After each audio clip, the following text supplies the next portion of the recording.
sudden impact, and scorching flames. I thought, am I gonna die? A fiery crash nearly kills a racing legend. Thank God I made it through. But for driver-turned airline owner Niki Lauda, a more devastating accident is still to come. I had a phone call from the news. They said one of the airplanes crashed. We just couldn't find the smoking gun. Austria's famous champion defies conventional wisdom. If they had lost only 10%, they would still be here. Fights to uncover the truth. It's my name, my airplane, my crash. And discovers a new and widespread threat to modern aviation.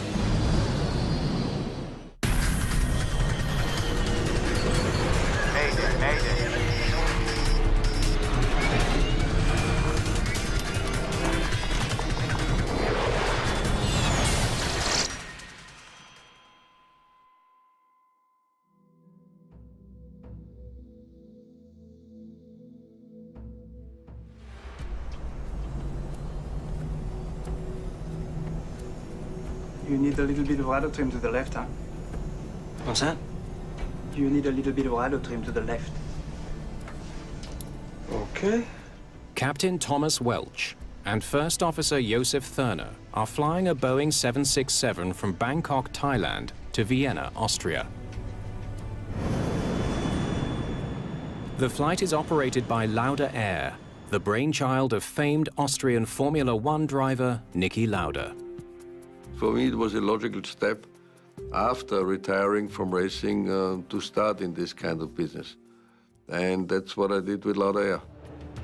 Throughout the 70s, Lauda dominated Formula One racing. Niki was the best driver in his days. Niki Lauda's Ferrari still in the lead. I think Niki is the best-known Austrian since Mozart. And that's how they finish. Niki Lauda takes the flag. He won the World Championship 3 times, then used his fame to launch a new career and a new airline. One of the main reasons was to give the passengers a different way of flying, better service, better food. The airplane had to look in a certain way. The LaudaAir 767 is less than 15 minutes into its 11-hour flight to Vienna. It's a route Niki Lauda knows firsthand because he's not just the owner of the airline.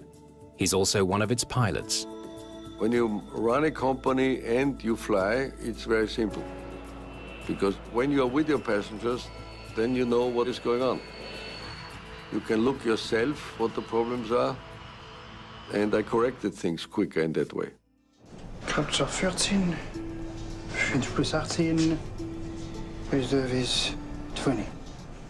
In the cockpit, Captain Welch and First Officer Thurner monitor their instruments while the autopilot controls the climb.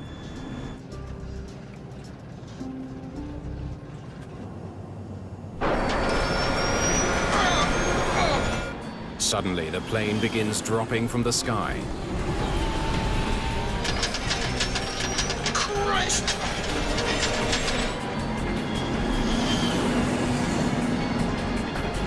Here, wait a minute. Oh, damn it. The pilots have lost control.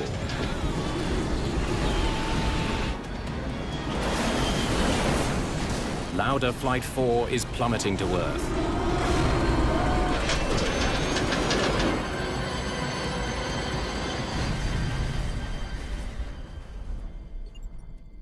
The plane slams into a remote jungle 110 miles northwest of Bangkok. I was at home and I had a phone call from the news station here in Vienna, and they said one of the airplanes crashed. When rescuers arrive, it's immediately obvious that there's no one to be rescued. All 213 passengers and 10 crew members are dead. The airplane took off at 16:01 UTC. There was no fault or whatever reported from the pilots. The airplane flew about 20 to 25 minutes and then suddenly disappeared off the radar screen. So we have no indication whatsoever happened to the airplane. It's the first time a Boeing 767 has ever crashed. The loss of a US-made aircraft prompts quick action from the National Transportation Safety Board. The NTSB immediately sends veteran investigator Bob McIntosh to Thailand. A first crash of an aircraft that was in service intercontinentally for almost a decade with a perfect service record. It was extremely important for us to learn what had happened. 223 people are dead, and one of the world's most popular planes lies in pieces in a remote Thai jungle. Most of the territory was mountainous, very tropical type territory. We recognized that we were going to have a major challenge trying to identify all the components. The difficult terrain isn't the only problem the investigators are facing. There were numerous local folks around, and unfortunately, they were not controlled by the local police. There was looting and treasure hunting going on around the crash site. First thing we got to do is put a stop to that. Looters are swarming the wreckage. Vital evidence is in danger of disappearing. It was of great concern to us that critical parts might have been taken away from the site simply by folks who didn't understand the criticality of that evidence. The badly burned wreckage is strewn over a square mile of rough terrain. We were confronted with what appeared to be evidence of a in-flight breakup, in that the major components, the cockpit, the tail, the main body, they were scattered far enough apart that certainly they had not come down together. The large field of debris leaves McIntosh with little doubt. The 767 broke up in mid-air, not when it hit the ground. What could have caused that? So it sounded like an explosion. Witnesses say the plane blew up and came down engulfed in flames. The evidence is pointing to a troubling possibility. LaudaAir Flight 4 was brought down by a deliberate act of sabotage. There was a lot of speculation about the possibility of a terrorist act affecting the aircraft. Glad to have you on board. Let me show you where we're at so far. This is Fred. Boeing sends its own investigator to Thailand. Kevin Darcy has an intimate knowledge of the 767. He helped design the plane. He too suspects this could be a case of foul play. It is pretty unusual for an accident to occur on the early climb-out portion of the flight. My initial thought was that it was some sort of sabotage or a missile or something like that.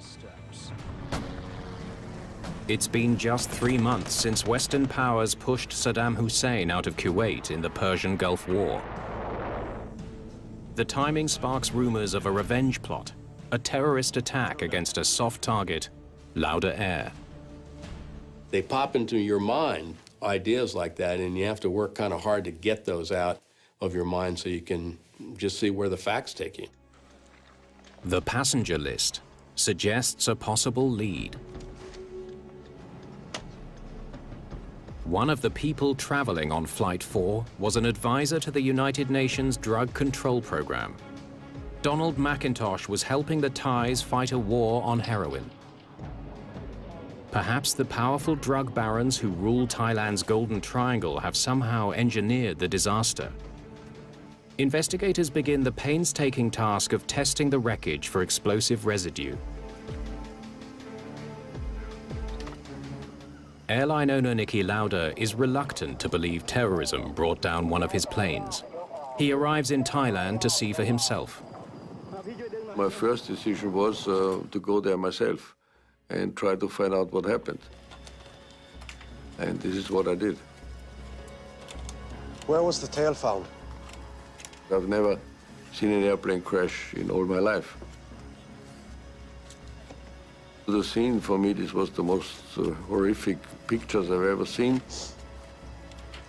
Surrounded by the scattered remains of an airliner that carried his name, Lauda is overwhelmed by the magnitude of the disaster. When you have 223 people killed, the families all want to know why. And I think this is the worst for people if they do not know why they lost their husband, children, or whatsoever. Lauda is determined to figure out what went wrong. If it's the fault of LaudaAir, technicians or pilots, I am responsible for everybody. I will certainly resign. His conviction may be rooted in his own traumatic past. At the German Grand Prix in 1976, his Ferrari slammed into a wall and erupted in flames.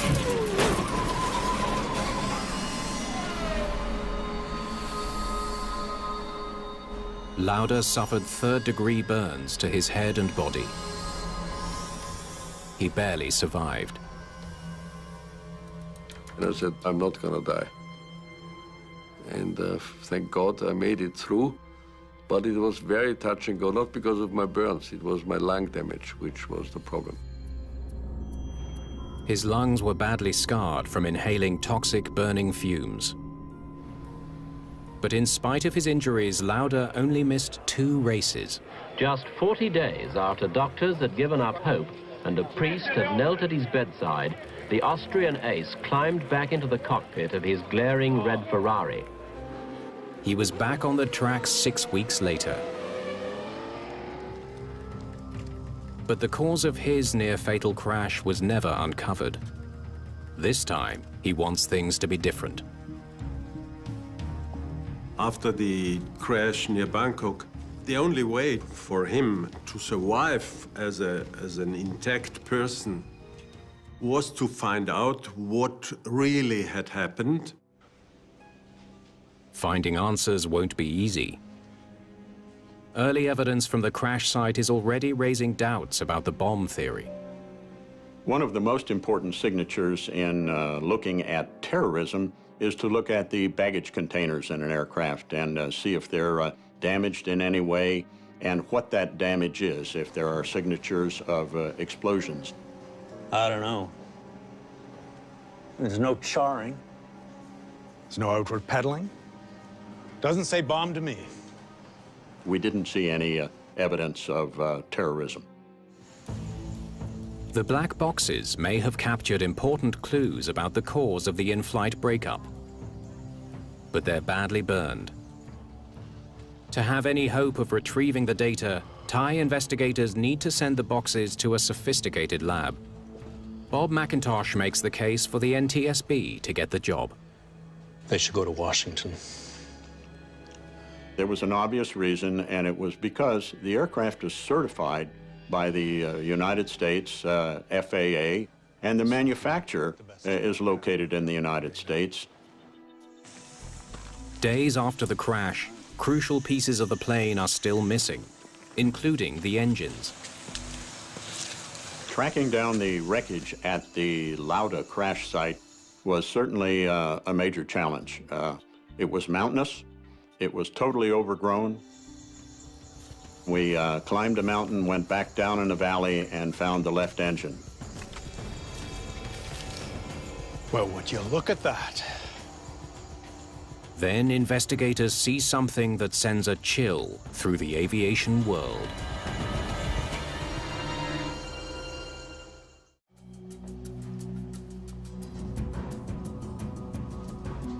Investigators in Thailand have made a surprising find. The thrust reverser on Flight 4's left engine is fully deployed. Once we actually saw that the thrust reverser had deployed, for me it was shocking. It was not anything I really expected would happen. Thrust reversers help jetliners come to a stop on landing.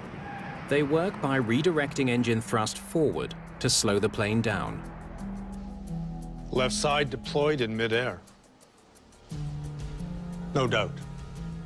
Planes have built-in safeguards to prevent reversers from deploying during flight. But even if it does happen, it shouldn't cause a crash. The widespread feeling of what would happen if a reverser deployed in flight was that the airplane would be controllable, that you could make a safe landing after that happened. In fact, flight testing has already shown exactly that. Before the 767 first went into service, Boeing had to prove that pilots could keep flying safely after a mid-air deployment. I was actually on one of the flight tests when we tested the thrust reverser deployed.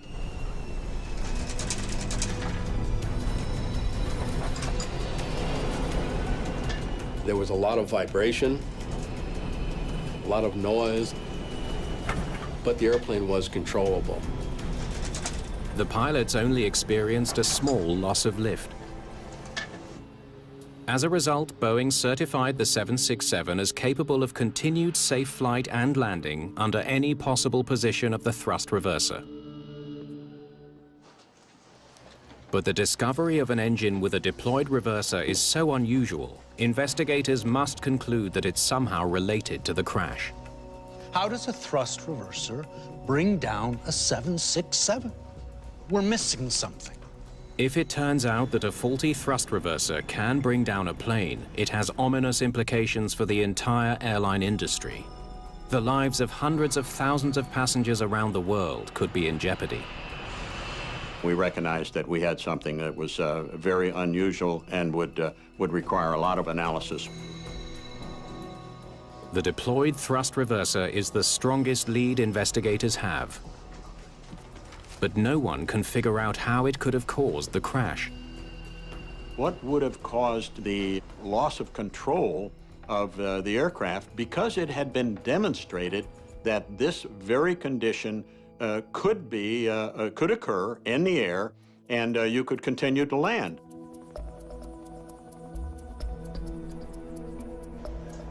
Investigators will have to solve the mystery without their most valuable tool. The flight data recorder is so badly burned that technicians at the NTSB can't recover any data. The disappointment was the flight data recorder was completely destroyed, which was very unlucky. But there's better news about the cockpit voice recorder. It has survived the fire. Ready to go? Investigators on both sides of the world can finally listen to the last moments of LaudaAir Flight 4. 80 knots. Check. For me, it was very important to listen to the voice recorder, to understand things in a better way, because you need answers. V1. Rotate. We recognized that the first officer had been in the pilot monitoring position. The captain was flying the aircraft.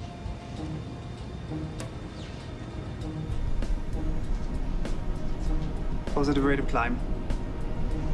Gear up. The voice recorder shows a normal takeoff and climb. Landing gears up. All this kind of normal communication, which I knew all the people.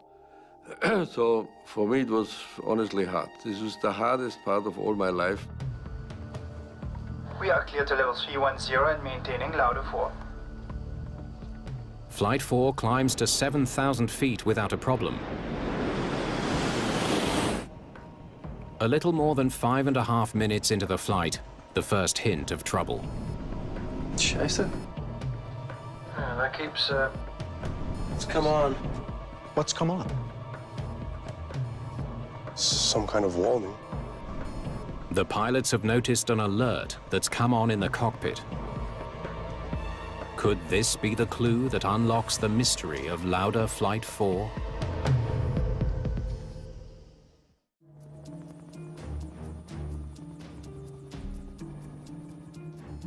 Investigators listen as the Lauda pilots discuss a mysterious cockpit warning. What's it saying there about that? Additional system failures may cause in-flight deployment. Expect normal reverse operation after landing. Stop it for a second.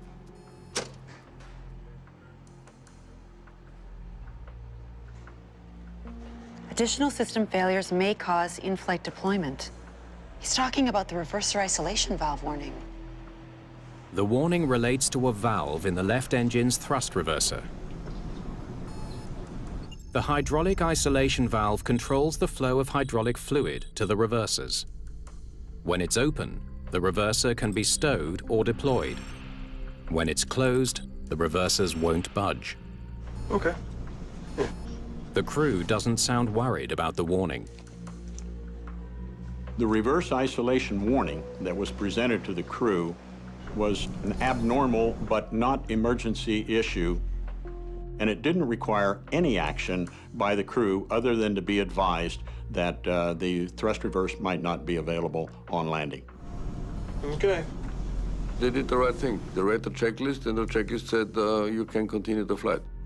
Shall I ask the ground staff? No, it's probably moisture or something. Because it's not just on, it's coming on and off. Yeah. It was a non-emergency issue, and they simply discussed it.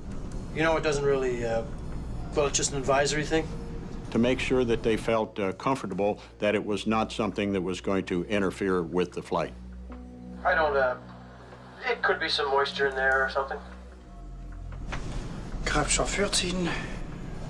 20 plus 18. Reserve is 20. For 5 minutes, nothing happens. Then... Oh, reversers deployed! Oh, Christ!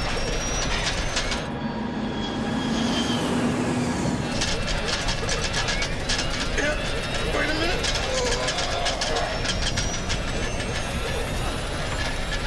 Oh, damn it. The captain said, damn it, and reactions of a pilot which is out of control, basically. The co-pilot didn't say a word in these moments of the crash. So for me, it was very obvious that something must have happened there so quickly, because normal pilots, they communicate with each other if there is a problem. The CVR confirms that whatever went wrong, it happened blazingly fast. Just 22 seconds later, the sound of the plane being ripped to pieces.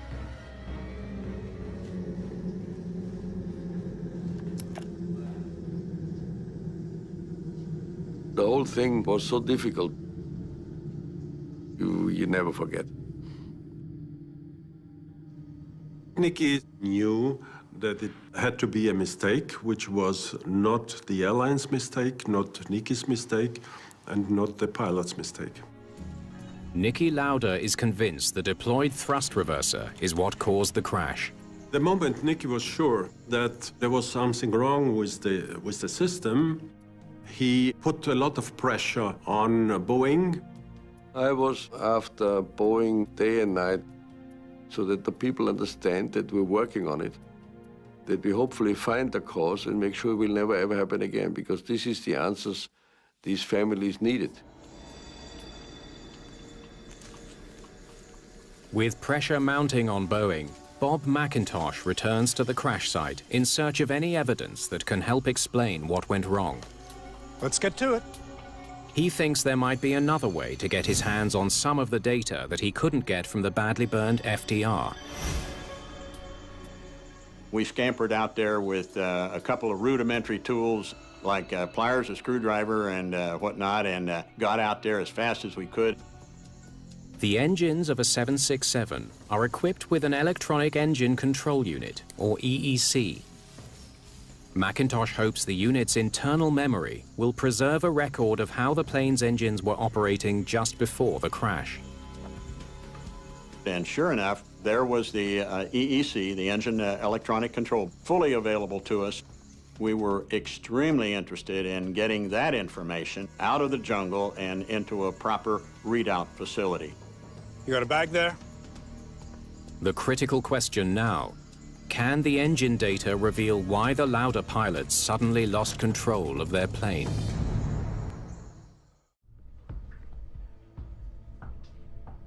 Investigators may be a step closer to understanding what brought down Lauda Flight 4. They have critical data from the plane's electronic engine control unit. We now had airspeed and we had altitude information. And although we didn't have exact timings on those pieces of information, it led us to the understanding of the loss of control. Wow. That'll sure get your full attention.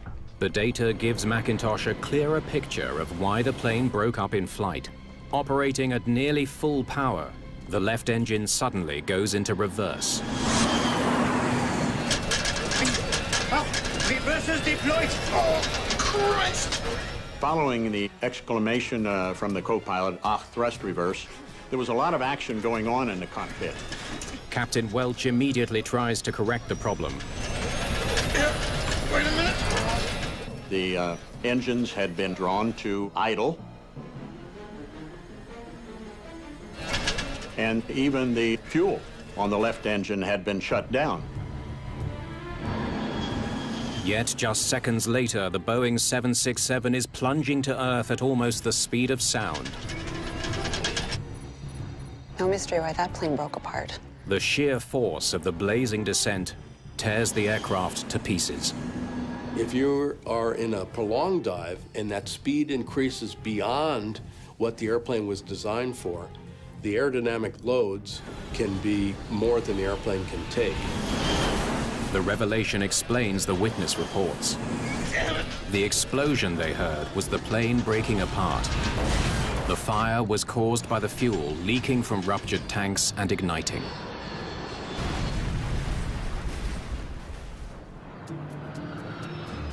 Niki Lauda travels to Boeing headquarters in Seattle. He's determined to figure out why a failure that's not supposed to be dangerous killed 223 people flying on his airline. I know what it says, but that's not what happened in Thailand. And I said to Boeing, listen, guys, it's my name, my airplane, my crash. And Boeing understood my problem, or their problem, and we kept on working together. Lauda's determination echoes the tenacity he showed in Formula One, always pushing his mechanics to gain a slight advantage. Basically understood that as more you work with your car, your engineers and your mechanics, to make the car on the day adjusted in the right way that you can go quicker. This was the secret. Okay, let's try it in a simulator. It was important to push Boeing because they were the only key of the whole matter. Lauda recreates the flight in the Boeing simulator. Okay, let's begin. He wants to know why his pilots couldn't do what the plane was certified to do: recover from a deployed reverser. Approaching 24,000 feet, airspeed 320 knots. Another 100 feet.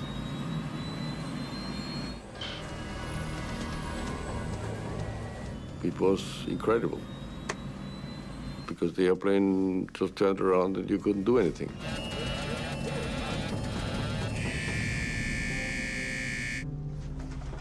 Looking at every sequence slowly and doing it again and again, you realize nothing they could have done. Lauda's tests at Boeing show that the pilots of Flight 4 didn't have enough time to execute the commands needed to save the plane. Hard right, auto throttle off, thrust lever to idle, left engine shut down. There would be a 4 to 6 second window where a flight crew member would have to initiate contrary flight controls to this condition in order to recover in a safe manner. And before you do any of that, figure out what the hell's happening to your plane, all in 6 seconds? Good luck. It was just too late. The aircraft was going to assume a very nose-low, high-speed attitude. Reversers deployed! Oh, Christ! It's clear the accidental deployment of a thrust reverser is much more than a harmless malfunction. It can be fatal. It was evident to the Boeing company and to the FAA certification authorities and to the operators of Boeing 767s around the world that this was going to be a major, major issue. The finding has staggering implications. Investigators must figure out why the reverser deployed in the first place According to the aircraft's designers, it just shouldn't happen.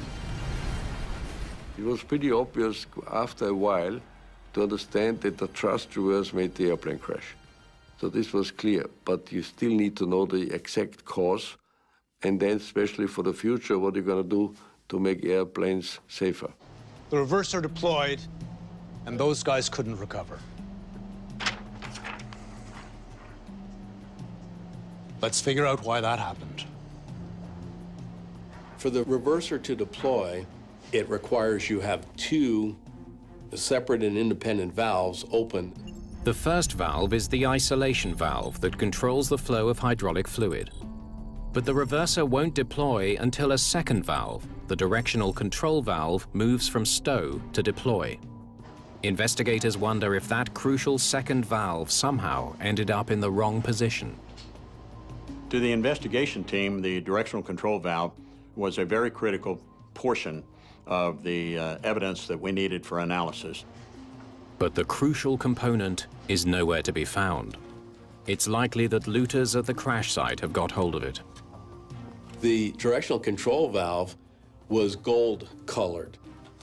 We speculate that someone thought it had some value just for being scrapped or sold. We need to find the directional control valve. That's not our top priority. That's our only priority. They offer a cash reward to get it back. We really wanted to know what had driven those thrust reversers open, and that was the piece of electronic slash hydraulic equipment that would give us that clue. 9 months after the accident, the reward pays off. Investigators finally get their hands on the piece they need most: the directional control valve. Someone showed up to claim a reward. They presented the piece of evidence, and it made its way relatively quickly to the engineering assessment lab out in Seattle, Washington. Investigators are eager to know what position the valve was in at the time of the accident. In one position, it tells the thrust reverser to stow and remain stowed, and in another position, it tells the thrust reverser to deploy.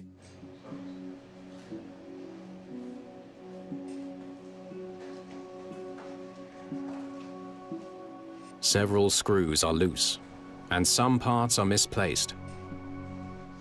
As soon as you see that, you know that you may not have all the evidence you really need. They find soil inside the component, a clear sign that it's been taken apart and then carelessly reassembled. It's a big blow to the investigation.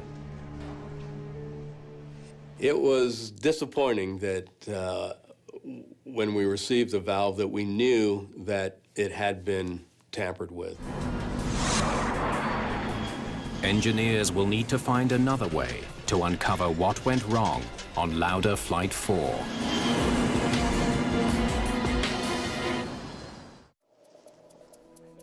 Niki Lauda continues his quest to understand why the pilots of Lauda Flight 4 couldn't save their plane. He reviews Boeing test data that shows a 767 should lose only 10% of its lift if a thrust reverser deploys accidentally. Trust me, if they had lost only 10% of their lift, they would still be here. Lauda compares the flight conditions used during the Boeing test to the conditions his pilots faced at the time of the accident. He makes a stunning discovery. The Boeing test flights were at a relatively low altitude, just 10,000 feet. Nobody tested it high up. And there's a hell of a difference if you fly in 10,000 feet or in 28,000 feet.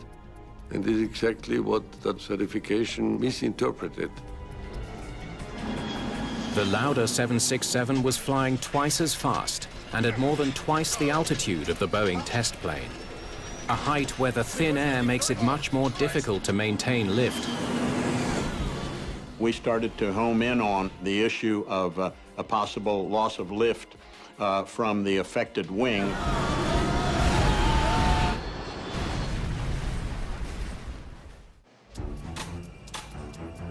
Boeing engineers can imagine only one scenario that might make a reverser deploy unexpectedly in mid-air. The theory calls for the accidental activation of two key valves at the same time. You have to have both the isolation valve open and the directional control valve at the engine open to the deployed position. The problem is, they can't figure out how to make that happen. And until they do, it will be impossible to prevent it from happening again. There's a number of combinations of things that you needed to look at, like a bad relay and a cut O-ring, or a shorted wire, say, and debris in a valve that would combined cause the unwanted deployment.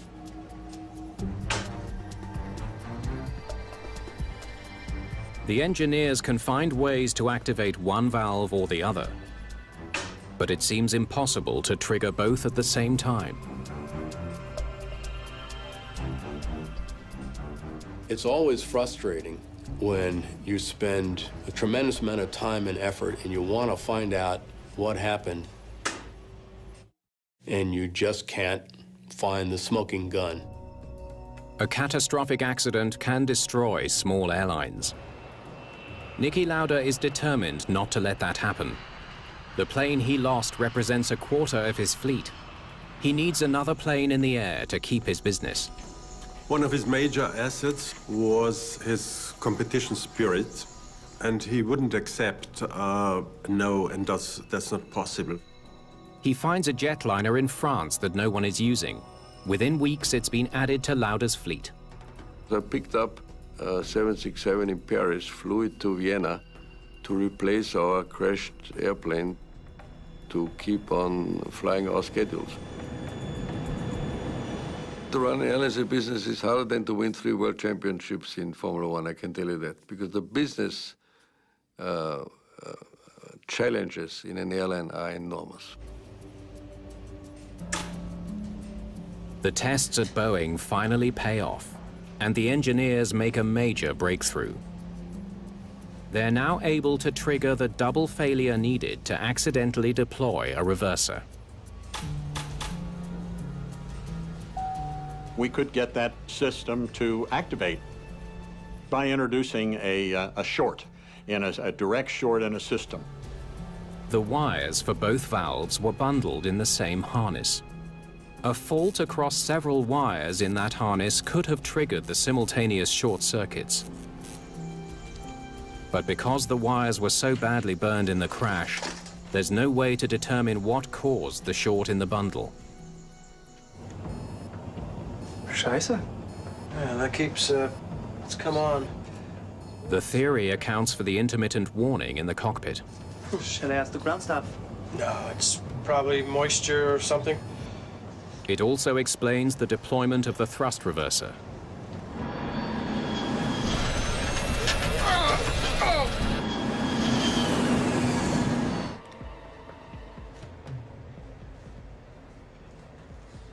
Two shorts in 2 valves at exactly the same time?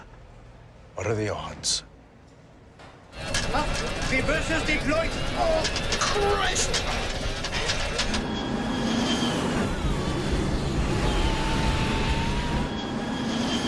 I was upset that the airplane did something where a human being couldn't react anymore. What we had learned was that the in-flight deployment was something that could happen when we never expected it would. To the aviation industry, it was a bit of a come-to-Jesus moment. We couldn't allow airplanes to be out there flying where that could happen.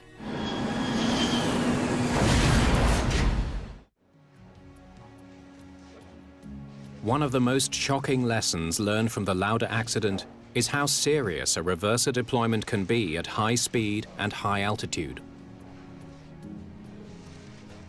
There were other airlines that joined in the questioning of how could this possibly affect the flight path to the point where you lose control. The answer to that question goes back to the 1970s. To increase fuel efficiency, designers moved towards sleeker aerodynamic designs. They begin mounting engines closer to the crucial leading edge of the wing. In the case of the 767, they're up way closer to the wing, and their relative size to the wing is much bigger. So the effect of reverse thrust on the 767 would be way greater than it would be on a 747. The design of the thrust reversers also changes. Earlier models used buckets at the rear of the engine that redirected air near the back of the wing. Newer designs redirect air closer to the front of the wing. To find out how the changes might affect aerodynamic lift, NASA runs a series of special test flights. Okay, recorders on. Flying a DC-8, NASA pilots match the Lauda flight's high speed and altitude. Okay, you should be deploying those. Then they deploy a reverser. There they go. The results are dramatic. Pretty strong up with that one. There was about a 25% loss of lift over the affected wing. That loss of lift would result in a roll rate that would be extremely difficult for a flight crew to combat. Deploying one reverser while keeping 3 engines operating normally sends the DC-8 into a terrifying dive, falling at almost 9,000 feet per minute. Okay. The experiment reveals why Flight 4 lost so much lift. Unlike previous designs, modern reversers disrupt the smooth flow of air over the wing, which decreases lift. The stunning results change commercial aviation worldwide. In-flight deployment of a thrust reverser is no longer considered controllable. And a series of mechanical locks now ensure that even if both valves get energized in flight, the reversers can't deploy. There were some major efforts made worldwide to make sure that the improvements of a sync lock system were installed in every operational airplane and every airplane that was manufactured thereafter. For Niki Lauda, it is total vindication. I was affected myself. I was affected as a pilot, so this drove me all the way to the extreme to find out as quick as possible what happened. The sports hero has gone from winning championships to protecting the lives of passengers. Niki wanted, for his own sake, to have the matter cleared, and of course for the sake of any passenger who stepped into a 767. LaudaAir continued to operate for 9 more years after the accident. In 2000, it was folded into Austrian Airlines. For me, the worst thing in life is gray areas. I hate gray areas, and there are a lot of airplane crashes been in the past where you really do not know exactly what happened. And in this crash here, thank God, it was clear what was the cause, and it was fixed for all airplanes worldwide. So I think this is the only good thing out of this terrible crash.